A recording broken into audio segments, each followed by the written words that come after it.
So, this is the new covenant. It's so much more wonderful to have a relationship with God, which is like a child to a father.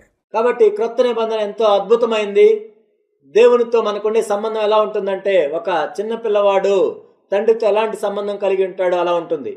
Now, many Christians do not enter into this relationship, even though it is their privilege.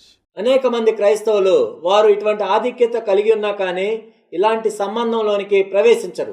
Because the devil has kept them ignorant about the terms of the new covenant. ఎందుకంటే క్రొత్త నిబంధనలో ఏ విషయాలు అయితే ఉన్నాయో అవన్నీ కూడా వాళ్ళు తెలుసుకోకుండా సైతాన్ చేశాడు. Just like many Christians live with a tremendous sense of guilt, which is unnecessary if you have confessed your sin. మనం చూసినట్లయితే అనేక మంది క్రైస్తవులు వాళ్ళ పాపాన్ని ఒప్పుకున్నా కానీ అనవసరమైన అపరాధ భావంలో జీవిస్తూ ఉంటారు. He's removed it. He says, I will not remember your sin anymore. But if you don't believe that, then you live with your guilt. నీ పాపములను ఇక ఎన్నటికి నీ జ్ఞాపకం చేసుకోను అని ప్రభు చెప్తున్నాడు. కానీ దాన్ని నువ్వు నమ్మనట్లయితే నీ అపరాధంలోనే నువ్వు జీవిస్తావు.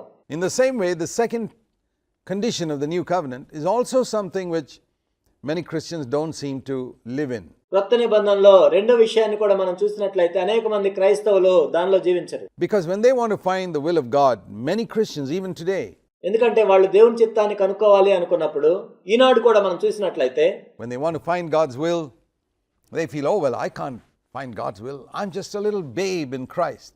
వాళ్ళు దేవుని చిత్తాన్ని కనుక్కోవాల్సి వచ్చినప్పుడు అయ్యో నేను దేవుని చిత్తాన్ని కనుక్కోలేను, నేను దేవునిలో ఎంతో చిన్న పిల్లవాడిని అని వాళ్ళు అనుకుంటారు. But can't a 2-year-old ask his dad what his dad wants him to do? ఒక 2 సంవత్సరాల పిల్లవాడు తన తండ్రిని అడగలేడా తండ్రి నేను ఏం చేయాలి అని? And won't his dad talk to a 2-year-old son or daughter? He certainly will. ఒక 2 సంవత్సరాల కుమారుడితోనో కుమార్తెతోనో తండ్రి మాట్లాడ్డా తప్పకుండా మాట్లాడతాడు. He loves that 2-year-old son and daughter, and he'll tell him whatever he or she asks him. ఆ 2 సంవత్సరాల కుమారుడినో కుమార్తెనో ఆ తండ్రి ప్రేమిస్తున్నాడు కాబట్టి వాళ్ళు ఏదైతే అడుగుతారో దానికి ఆయన జవాబిస్తాడు. But we don't have that faith. కానీ మనకు అటువంటి విశ్వాసం ఉండదు. We, many those who are young in Christ, they say, oh well, I can't find out God's will on my own.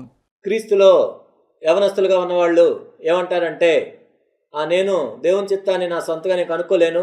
So I need to go to a pastor. నేను ఒక pastor దగ్గరికి వెళ్ళాలి. Or I need to go to a prophet. లేక ఒక ప్రవక్త దగ్గరికి వెళ్ళాలి.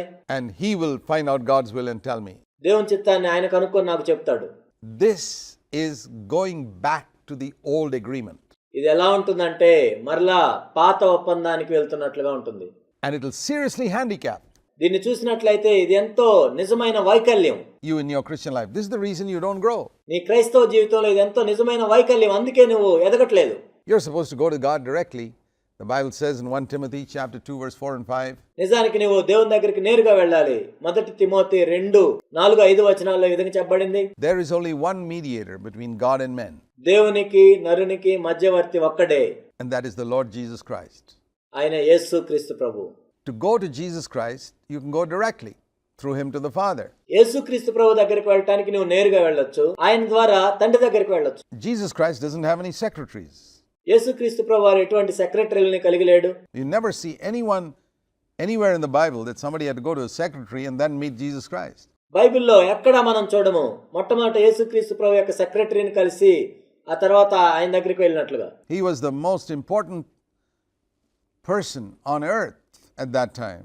ఆ సమయంలో భూమి మీద ఉన్న అందరికంటే కూడా యేసుక్రీస్తు ప్రభువారు ఎంతో ప్రాముఖ్యమైన వ్యక్తి. In God's eyes anyway. దేవుని దృష్టిలో. He had the most important ministry that any human being has ever had, and yet he never had a secretary. ఎంతో ప్రాముఖ్యమైన పరిచర్య కలిగి ఉన్న వ్యక్తి యేసుక్రీస్తు ప్రభువారు. అయినప్పటికీ ఆయన ఎటువంటి సెక్రటరీని కలిగి లేడు. There are people who have less than 1% of his ministry who keep secretaries to keep people away from them. యేసుక్రీస్తు ప్రభుతో పోలిస్తే 1% కూడా పరిచర్య లేని వ్యక్తులు ఒక సెక్రటరీని పెట్టుకొని మనుషుల్ని ఆయన్ని కలవనివ్వరు. It's one thing to have someone to help you with your work. I mean, that's just distributing the work and delegating it. We need a lot of that. వేరే వ్యక్తులకి మనం పనిని పంచిపెట్టడం గురించి నేను చెప్పట్లేదు. అది మనకు అవసరం. But Jesus Christ was accessible. కానీ యేసుక్రీస్తు ప్రభువారు ఎప్పుడు అందుబాటులో ఉండేవాళ్ళు. A lot of Christian workers today are inaccessible. ఈనాడు అనేక మంది క్రైస్తవ పనివారు అందుబాటులో ఉండరు. They're not like Christ. Christ was accessible to everybody. వాళ్ళు క్రీస్తు వలే లేరు. ఎందుకంటే యేసుక్రీస్తు ప్రభువారు అందరికి అందుబాటులో ఉన్నాడు. People say, well, I'm so busy in my ministry. Well, నా పరిచర్యలో నేను తీరిక లేకుండా ఉన్నానని వాళ్ళు చెప్తారు. You can't be more busy than Jesus Christ, can you? కానీ యేసుక్రీస్తు ప్రభు కంటే నువ్వు తీరిక లేకుండా ఏం లేవు కదా. He was accessible, and even today he's accessible. ఆయన అందుబాటులో ఉన్నాడు, ఈనాడు కూడా ఆయన అందుబాటులోనే ఉన్నాడు. You don't have to go to him through a pastor, through Mary, his mother, through anybody. ఒక పాస్టర్ ద్వారానో తన తల్లి అయిన మరియ ద్వారానో మరెవరి ద్వారా కూడా ఆయన దగ్గరికి వెళ్ళాల్సిన అవసరం లేదు. You go directly to him. నేరుగానే ఆయన దగ్గరికి మనం వెళ్ళొచ్చు. And he reveals the Father to you directly, even if you're a newborn Christian. నీవు క్రొత్తగా తిరిగి జన్మించిన క్రైస్తవుడు అయినా సరే తండ్రిని నీకు ఆయన ప్రత్యక్షపరుస్తాడు. If you accepted Christ today, you can go directly to your Father. ఈ రోజు నువ్వు క్రీస్తుని అంగీకరించినా సరే నీ తండ్రి దగ్గరికి నువ్వు నేరుగా వెళ్ళొచ్చు. This is the tremendous privilege. Now, ఇదెంతో అద్భుతమైన గొప్ప ఆధిక్యతగా ఉంది. if you don't live according to this privilege, ఈ ఆధిక్యతను ఉపయోగించుకొని నువ్వు జీవించినట్లయితే you will be manipulated and exploited by Christian preachers, so-called prophets, so-called pastors who just take advantage of your ignorance. అనేక మంది క్రైస్తవ బోధకులు ఏం చేస్తారంటే ప్రవక్తలను పిలుచుకునేవాళ్ళు, పాస్టర్లను పిలుచుకునేవాళ్ళు నిన్ను దోపిడీ చేస్తారు, నిన్ను తప్పుగా నడిపిస్తారు, నీ తెలియని తనాన్ని అలుసుగా తీసుకుంటారు. They will tell you, we'll find out God's will for you. నీ కోసం మేము దేవుని చిత్తాన్ని కనుక్కుంటామని చెప్తారు. It's a lot of rubbish in the new covenant. That's క్రొత్త నిబంధనలో చూసినట్లయితే ఇదెంతో చెత్తతో సమానం. somebody else finds out God's will for you. నీ గురించి ఎవరో దేవుని చిత్తాన్ని కనుక్కోవటం. Well, you may say, then why is God appointed మరి నువ్వు అడగొచ్చు, మరి ఎందుకు దేవుడు వీళ్ళందరినీ నియమించాడు అని. shepherds and teachers and evangelists? కాపర్లు, బోధకులు, సువార్థికులు. That is to fulfill a ministry. అది ఎందుకంటే పరిచర్య ధర్మం నెరవేర్చడానికి. Even though you may come to God directly, it doesn't mean you know everything in the Bible. నీవు దేవుని దగ్గరికి నేరుగా వచ్చినప్పటికీ బైబిల్లో ఉన్నదంతా కూడా నీకు తెలియదు.